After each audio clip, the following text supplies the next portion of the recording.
Corruption తీసుకోవడం అన్నది చాలా ఈజీ అయిపోయింది. అది ఎంఆర్ఓ ఆఫీస్ అవని, అగ్రికల్చర్ ఆఫీస్ అవని, ఎలాంటి గవర్నమెంట్ ఆఫీస్ అయినా సరే లంచం అనేది కామన్ అయిపోయింది. లక్షల్లో తీసుకుంటున్నారు, వేలల్లో తీసుకుంటున్నారు, వాళ్ళ ఇష్టం అయిపోయింది.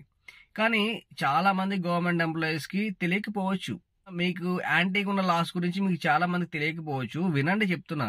మీరు గనక లంచం తీసుకొని ఏసీబీ గనక మీరు లంచం తీసుకునే డబ్బులకి పౌడర్ రాసి తర్వాత మీరు అది తీసుకున్న తర్వాత ఆ చేతుల్ని వాటర్ లో కడిగించి అది పింక్ వచ్చిన తర్వాత సుప్రీంకోర్టు ఇలా గనక ప్రూవ్ అయితే ఇది సాలిడ్ ఎవిడెన్స్ కింద తీసుకోవచ్చు అని చెప్పేసి జడ్జిమెంట్ ఉంది.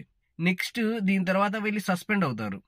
సస్పెండ్ అయిన తర్వాత వీళ్ళని ఎంక్వైరీ జరుగుతుంది.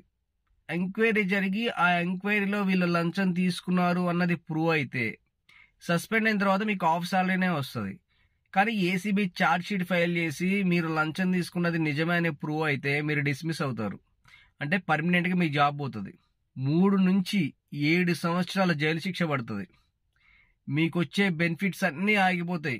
పెన్షన్ దగ్గర నుంచి మీకు గవర్నమెంట్ నుంచి ఏ బెనిఫిట్స్ రావాలా ఏమీ రావు. మీ ఆస్తులన్నీ జప్తు అవుతాయి. మీరు గనక దొరికితే ఇంత సిచ్యువేషన్ ఫేస్ చేయాలి మీరు. కానీ చాలా మందికి తెలియదు. ఊరికే రాదు గవర్నమెంట్ జాబ్. కష్టపడ్డారు, గవర్నమెంట్ జాబ్ తెచ్చుకున్నారు, జాబ్ చేస్తున్నారు. ఇప్పుడున్న టెక్నాలజీకి, ఇప్పుడున్న అవేర్నెస్ కి మీరు ఎలా అయినా దొరుకుతారు.